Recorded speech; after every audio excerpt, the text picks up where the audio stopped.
Ayo boleh.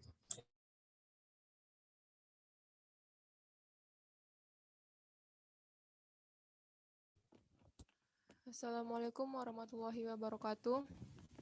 Kami dari kelompok 2 yang beranggotakan Fadli, Anissa Tasya, Feria, dan Agnes akan memaparkan hasil diskusi kelompok kami yang akan membahas ketahanan pangan Kepri berbasis potensi sektor maritim.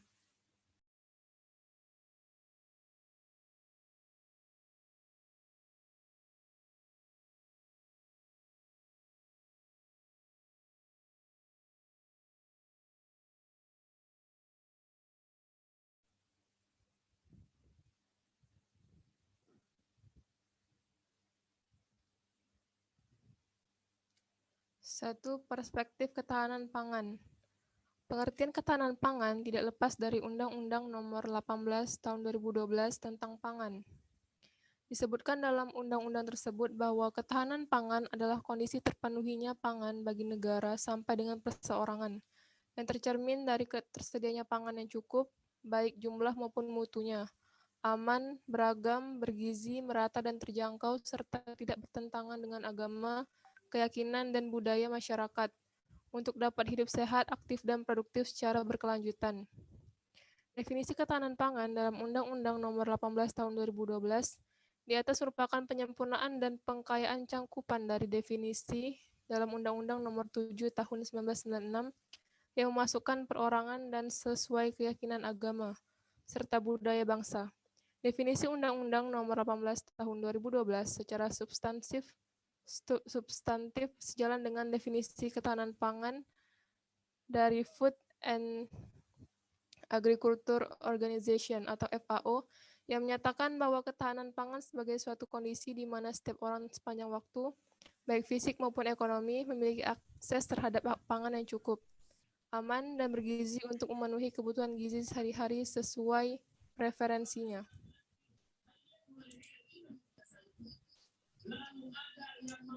Impor perikanan nyaris 1 triliun pada Januari sampai Februari 2021.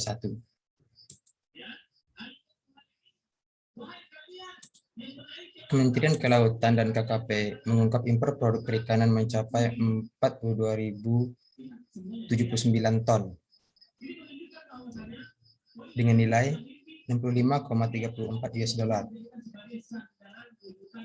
atau sekitar 942,2 miliar, kurs 14.420 per dolar Amerika Serikat pada periode Januari sampai Februari 2021.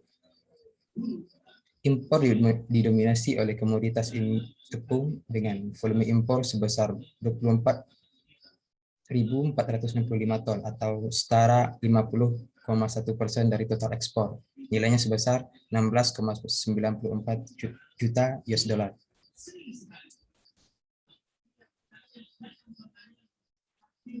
Penyebab impor ikan di Indonesia. Pertama, tidak semua jenis ikan tersedia di Indonesia. Alasan pertama, mengapa Indonesia masih mengimpor ikan dari luar negeri adalah karena hasil ikan di laut Indonesia ternyata tidak atau belum bisa menyediakan seluruh jenis ikan yang dibutuhkan di dalam negeri. Sehingga beberapa jenis ikan seperti salmon, trout, cod, mackerel, dan jenis ikan dengan kriteria tertentu lainnya yang dibutuhkan untuk menunjang sektor pariwisata dan ekspatriat terpaksa harus impor.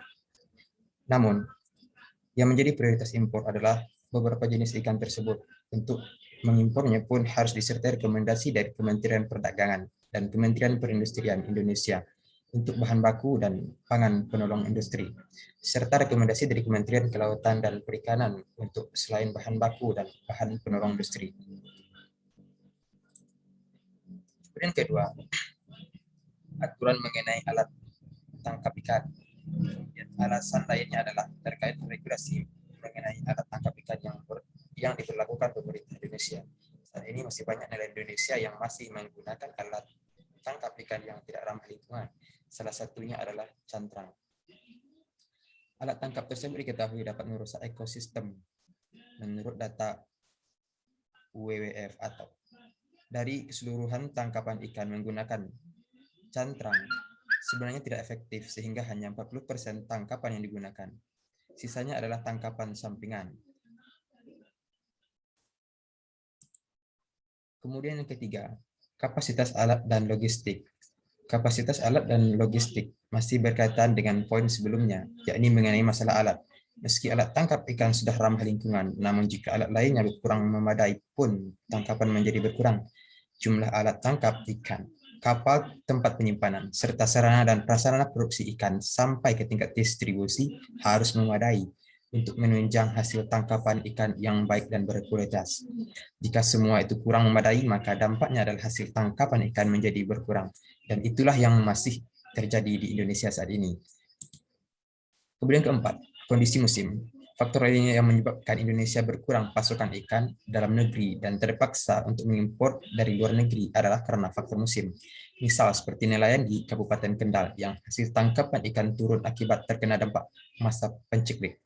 Masa penceklik di Kabupaten Kendal biasanya terjadi di bulan November sampai Maret. Pada masa itu, tangkapan yang biasanya mencapai 1-2 ton per hari bisa turun menjadi hanya hitungan kuintal.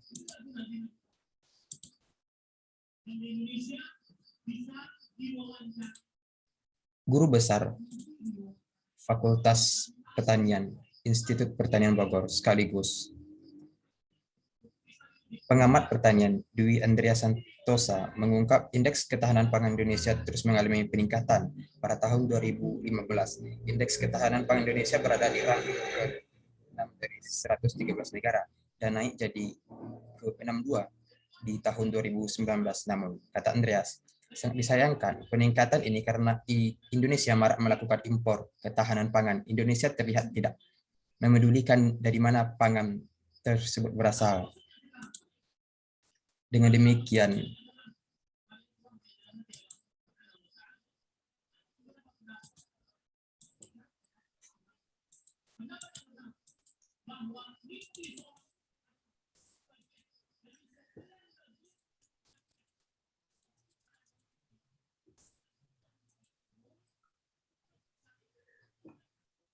Dua, ketahanan pangan Kepri. Provinsi Kepulauan Riau dengan 5 kabupaten dan 2 kota dalamnya memiliki karakteristik agroekologi yang tidak seluruhnya sesuai atau memiliki keunggulan komparatif untuk produksi pangan telah menjadikan provinsi ini sebagai net importer pangan. Khususnya beras, keragaman potensi produksi dan daya beli pangan antar daerah juga mengakibatkan adanya keragaman masalah ketahanan pangan antar wilayah, kabupaten atau kota di provinsi ini. Meski dengan sistem perdagangan yang terbuka antar wilayah kabupaten, provinsi, dan juga antar negara, tidak setiap daerah harus mampu memenuhi kebutuhan pangannya dari produksi sendiri. Namun, sangatlah penting untuk mempunyai suatu perencanaan jangka panjang dalam pemenuhan kebutuhan pangan khususnya, dan pembangunan ketahanan pangan dan gizi pada umumnya agar dapat dicapai suatu kontinuitas dan stabilitas pemenuhan kebutuhan pangan bagi setiap penduduk Kepulauan Riau.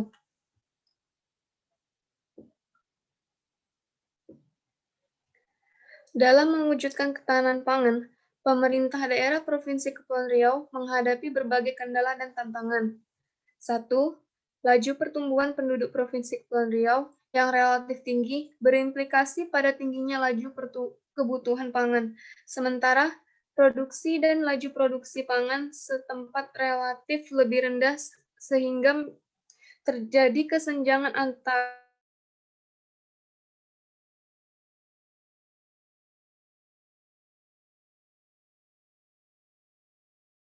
negeri. Peranan produksi pangan lokal, khususnya beras saat ini masih jauh di bawah 50% dari total kebutuhan. 2. Kapasitas produksi pangan di Provinsi Kepulauan Riau semakin terbatas karena masih tingginya konversi lahan produktif ke lahan non-pertanian tanaman pangan atau perumahan, perkebunan, fasilitas sosial.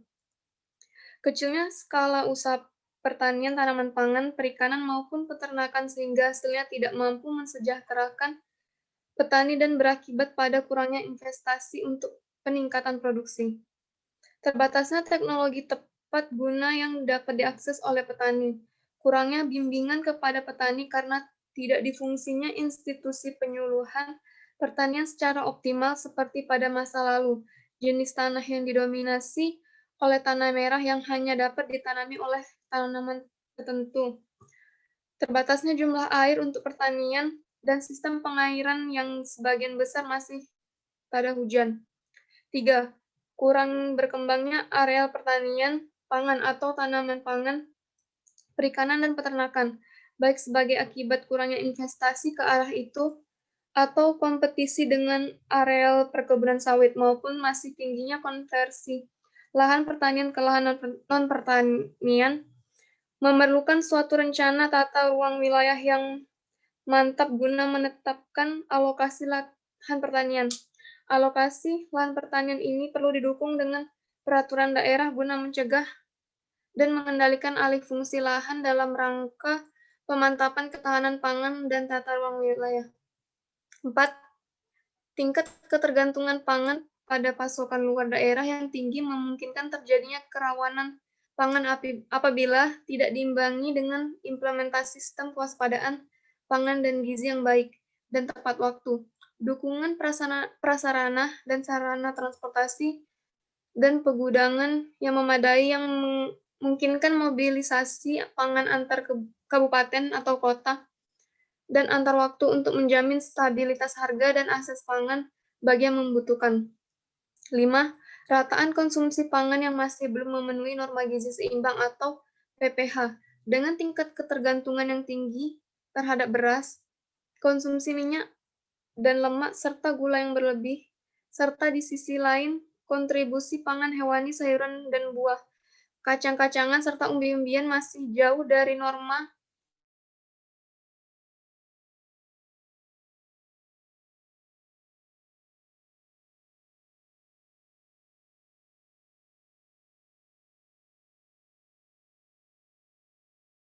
anak masih mengalami masalah gizi kurang. Berdasarkan indeks kerawanan pangan yang dikembangkan oleh WFP, 2 kabupaten yaitu Lingga dan Natuna tergolong cukup rawan dengan penyebab utama produksi pangan yang rendah, khususnya Kota Batam, dan kombinasinya dengan tingkat kemiskinan, serta akses terhadap air bersih serta fasilitas kesehatan yang rendah, jarak yang lebih dari 5 km. 7. Kelembagaan pangan di tingkat provinsi serta kabupaten atau kota, badan ketahanan pangan belum terbentuk dan berfungsi. Pada tingkat masyarakat, kelembagaan ketahanan pangan yang berkembang lebih mengarah pada kelembagaan untuk mendukung coping mekanis, sementara tidak terdapat kelembagaan cadangan pangan seperti jumbang pangan.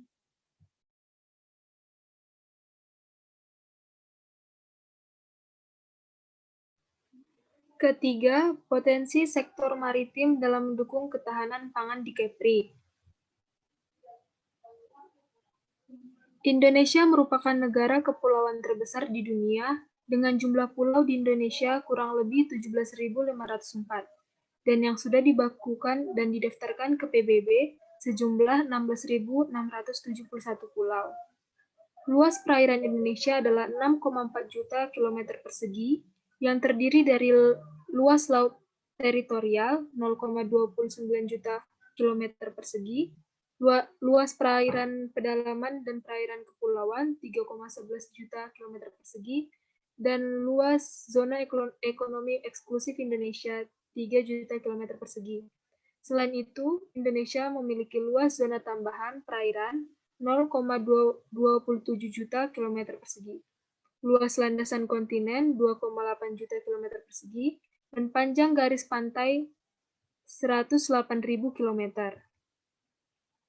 Sebagai negara yang memiliki garis pantai terpanjang kedua di dunia dan sekaligus produsen perikanan terbesar kedua di dunia, Indonesia bisa mengandalkan wilayah kelautannya untuk dijadikan sebagai kawasan ketahanan pangan. Potensi itu sangat besar dan bisa digali lebih jauh. Hanya saja, sejak lama pengelolaan sumber daya laut di negara ini masih berantakan dan bahkan cenderung asal-asalan.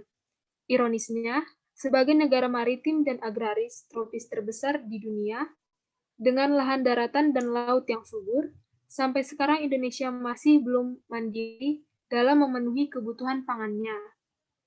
Bahkan impor beras, jagung, kedelai, gula, daging, garam, dan produk hortikultural dari tahun ke tahun cenderung naik. Sumber daya kelautan memang sudah bisa dijadikan sebagai komponen pokok untuk mewujudkan ketahanan pangan nasional. Namun, untuk menuju ke sana harus ada kerjasama kuat dari semua kalangan, termasuk nelayan dan pemerintah. Pemerintah telah mengembangkan upaya dengan membangun beberapa sektor ekonomi kelautan unggulan, yaitu perikanan, perikanan tangkap, budidaya industri, pengolahan hasil perikanan, dan industri bioteknologi kelautan.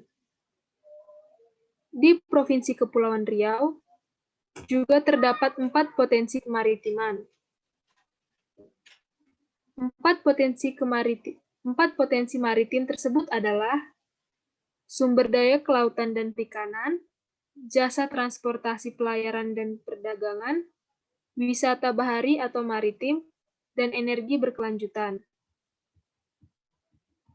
Ada beberapa kebijakan penting yang bisa dikembangkan pemerintahan daerah, yaitu pertama, menetapkan wilayah pembangunan sistem ketahanan pangan unggulan daerah yang didukung oleh peraturan daerah sebagai payung yang mengatur kerjasama lintas sektor. Verifikasi data dan studi kelayakan usaha perlu dilakukan secara partisipatif dalam artian bahwa pemilik program bukan pemerintah, tetapi komunitas petani dan nelayan. Pemerintah hanya berperan sebagai fasilitator, bukan regulator, yang memfasilitasi peningkatan kapasitas dan akses. Yang kedua, pembangunan dan pengembangan perikanan tangkap serta tanaman pangan unggulan. Pertanian tidak akan berkembang jika hanya dikelola dalam skala kecil dan tidak efisien, serta terkungkung dalam struktur budaya subsistensi yang dibangun oleh pasar dan intervensi kebijakan pemerintah. Produksi dan produktivitas perlu diperbaiki pada tingkat yang optimal secara berkelanjutan. Ketiga, perbaikan pengetahuan dan keterampilan petani dan nelayan. Penyuluhan dirasa penting untuk pendidikan dan perbaikan keterampilan petani dan nelayan melalui penyuluhan, pendidikan, serta pendampingan. Yang keempat, dalam waktu bersamaan, sudah saatnya pula membuka peluang dan memfasilitasi akses petani dan nelayan ke pasar-pasar, baik di tingkat lokal, kabupaten, provinsi, nasional, maupun pasar internasional. Idealnya, mereka memiliki koperasi-koperasi pangan unggulan, sehingga mereka tidak hanya menguasai subsistem agribisnis budidaya, tetapi juga subsistem lain, dan terpenting yakni subsistem agribisnis hulu dan hilir.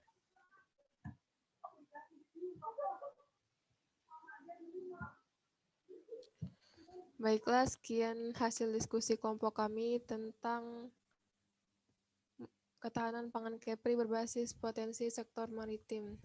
Jika ada salah kata, mohon dimaafkan. Wassalamualaikum warahmatullahi wabarakatuh.